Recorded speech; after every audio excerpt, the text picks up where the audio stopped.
hampir semua BUMD nggak pernah memakai Bank DKI. Misalnya rapat, hampir nggak pernah BUMD memakai boardroom hotel kita buat rapat atau ruang rapat kita. Atau contoh, beli beras, mana pernah kejadian hotel beli berasnya sama food station, sama pemasok yang sendiri. Bukan kita mau membangun konglomerasi, bukan. Tapi artinya itu kita harus saling sinergi kan. Bisa contoh BUMD kita food station mau beli beras, pinjembangnya kemana? Bukan ke Bank DKI. Kalau Bank DKI kan dia nggak perlu banyak, ini kan bisa dijamin langsung. Kita pasti nggak mungkin dia macam-macam. Termasuk dulu kita juga nggak memasukkan banyak orang profesional. Kalau sekarang kan hampir semua profesional. Kecuali ada beberapa pejabat yang memang ada kepentingan baik kita taruh. Selebihnya nggak ada. Dari 20 BUMD masih yang jadi yang perlu ditingkatkan lagi. Sebetulnya hampir semua udah relatif oke ya. Udah semua udah mulai berbalik. Saranajaya juga relatif sudah oke. Jakpro juga udah relatif. Saya kira sekarang relatif semua udah Dharma Jaya, Pasar Jaya sudah mulai. Berarti performanya sudah seperti Bapak harapkan? Iya, tapi belum mencapai targetnya kita. Target saya kan mau menekan misalnya sembako. Kita belum kuasai sembako. Padahal kalau dihitung survei kebutuhan hidup layak, hampir 70% kan habis di sembako. Nah, kalau kita pengen menekan supaya kok garis ini nggak naik, tambah mahal. Kalau dia naik kan orang miskin nambah nih. Ya kamu harus tekan sembako dari mana? Mesti ada sinergi antara Dharma Jaya, Food Station, Pasar Jaya, tentu dan Bank DKI. Termasuk juga TOD, LRT segala macam. Semakin disebarkan kan, bicara makanan kan pengiriman, biaya. Nah kalau makin tersebar pasarnya, makin tersebar dia punya TOD yang lain, properti, ada pasar lagi, ini akan saling mendukung. Mencapai target belum? Kayak Bapak Yuri itu, ya semua lagi ngejar target. Termasuk Turisindo nih payah. Nah, sekarang kita ganti, kayaknya semangatnya sudah mulai beda nih. Nah, semangatnya, suasananya, begitu masuk ke lobi aja udah lebih beda, lebih terang. Dulu aduh masuk aja, begitu masuk udah kayak masa depan suram di hotel. Nggak enak gitu loh. Sekarang kamu coba lihat, masuk ke lobi ya hotel ini sekarang rasanya lebih enak. Dulu waktu saya datang gitu ya, aduh, saya aja pikir siapa yang mau nginep di hotel ini. Gaya sih bintang 4 gitu loh, bintang 7, bintang 4 ya. Tapi ini oke gitu loh. Saya kira itu aja ya. Pak, tanggapan soal ini Pak, pelarangan bajai di Medan Merdeka. Dari dulu kayaknya udah begitu. Sampai sekarang masih Pak? Iya. Itu udah koordinasi ke bawah? Aku nggak tahu, kayaknya dari dulu gitu. Aku nggak tahu. Sampai sekarang masih Pak? Iya, dilarang aja udah kalau masih. Pengelolaan TF-nya Ini tanya sama Jakpro, mereka kerjain. pengelolaan sampah Pak. Oh kita akan ambil alih kan udah mungkin bisa masuk hari ini udah bisa masuk kan? Kan ada pembangunan ITMT, Yang punya mereka kan? itu yang tugasnya DKI untuk membangun itu Pak pengelolaan sampah. Ya itu kan nanti kan dia gugat, mamanya kan dia nggak dapat. Nanti tunggu aja prosesnya. Kan soal yang alat berat itu Pak udah menjadi sanksi buat PT Asal. Mana ya? Untuk kelebihan bayar alat berat itu Pak. Nggak tahu, itu lagi diproses, lagi dipanggil. Udah rekomendasi udah jalan belum Pak? Udah perintah kok. Pak, makasih ya Pak. Makasih Pak. Kita satu hari bisa mendapatkan KHR. Belum di sini. Maaf ya Pak ya. Aku mau foto Pak. Ibu sebelah kiri, ibu sebelah kiri. Berarti Pak. Insinyarator. Iya Pak, iya. Ini kita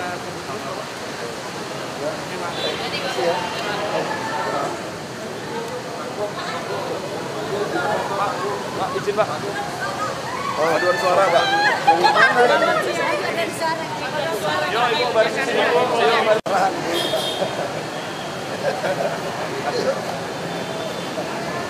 Saya yang udah nomor 1 jujur di Republik ini saya kira mungkin udah saking teriak-teriak pembuktian terbalik mungkin untuk gubernur gitu ya.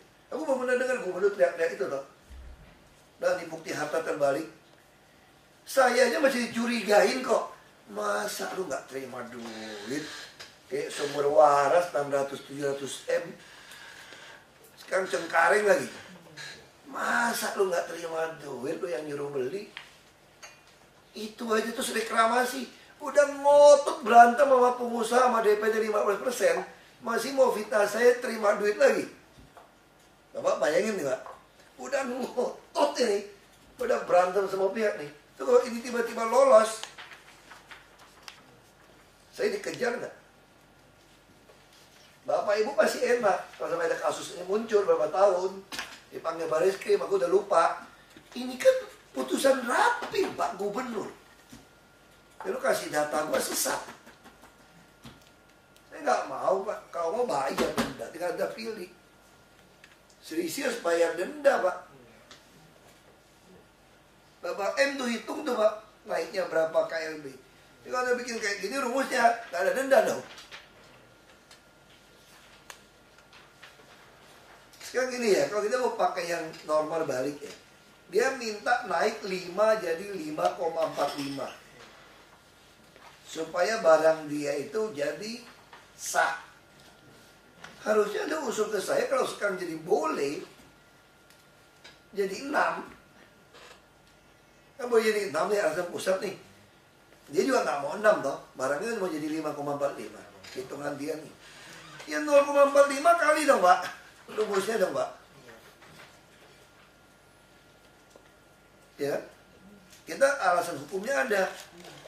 KDB, KLB yang langgar kalau data benar jadi kayak IMB ada dendanya. Tapi dendanya beda dong dengan yang Mori. Kalau kamu belum ada ngajuin KLB kan ada bayar ini Pak. Kalau IMB sebelum jadi ada biaya yang besar. Kalau langgar ada biaya plus denda Pak. Berarti harusnya di sini secara hukum kalau di audit ini ya naik 0,45 berapa biaya sesuai rumus kita kali NJOP kali plus denda baru masuk akal. Bukan dibantu dengan rumus-rumus ini akhirnya dia ada BPN orang luar nih, betul gak Pak Michael? Ngeri saya nih kalau tiba-tiba jadi 0 rupiah kayak begitu. Ini aja kalau saya mau suzon nih, kan dari ditebang nih Pak. Sekarang nggak ditebang, kasih denda. Dia pun udah mau bagi duit ke kita kok. Betul kok, kalau kita mau suzon nih. Iya dong, kan gue nolong dia nih. Dari mau ditebang, ganti rugi semua, kehilangan kepercayaan pelanggan, hanya denda. Bisa nggak suzon? Dari tebang nggak jadi tebang, dapat duit dong bro. Itu aja orang bisa pikir kita dapat duit, apalagi Bapak pikir tidak ada. Wah, itu mah puluhan miliar ini. Kita hitung aja Pak, kalau bayar rumus kita kena berapa duit, itu 0,45 aja Pak. Bah, hitung aja situ. Kan tinggal hitung NJOP berapa kira-kira. 0,45 kali apa? Kali NJOP Pak, kali kelebihannya dong. Ya langsung kali NJOP kan. Nah, sekarang kali aja NJOP berapa situ? 10 juta pasti saya kira. Bisa 20 kali. Nah mungkin sekarang hitung aja. Ini bisa puluhan miliar loh Pak. Ya kan? Kalau puluhan miliar dituduh penyidik, kita terima setengahnya, mampus lah kita Pak. Wah ini saya nggak bisa. Izin Pak, itu sebetulnya ini baru bisa diberikan jika memang pernah terbit izin untuk 6 Pak. Nggak ada. Makanya menunggu pergub tadi Pak. Itu pun menunggu pergub Pak. Namun yang dimaksud Pak Iwan 6 tadi, ini sebetulnya karena nulisnya itu sebetulnya yang kanan itu salah itu Pak sebetulnya. Harusnya yang itu 6 tuh. Yang 4,98 itu. Dia cuma ini Pak, nah, kita mesti balikin ini. Justru maksud saya nggak usah cerita RT/RW nomor poin 4. Sekarang pertanyaan sederhana. Orang ini sekarang tiba-tiba sadar bangunannya itu menyalahi SIPPT. Apa yang disalahin dia? Namanya KLB. KLB dia yang dia dapat dulu kan 5. Supaya dia tidak melanggar bangunannya, supaya IMB segala macam SLF bisa keluar, dia mau minta naik jadi 5,45. ini dulu. Nah, pertanyaan kita, boleh nggak naikin 5,45? Kita waktu rapi pertama semua bilang tidak boleh. Itu aja. Kalau tidak boleh, ya sudah tebang, saya bilang. Supaya orang takut. Nah, terus kan saya kan bilang, boleh nggak suruh bayar aja gitu loh. Nah, saya ngomong gitu kan. Lumayan dong dapat duit. Bayar dong resmi, kan dia pelanggaran. Kayak IMB, kayak KDD kan ada itu. Bawa dan motor nggak boleh. Nah kalau nggak boleh ya sudah. Ya tebang, nggak bisa nolong dia nih.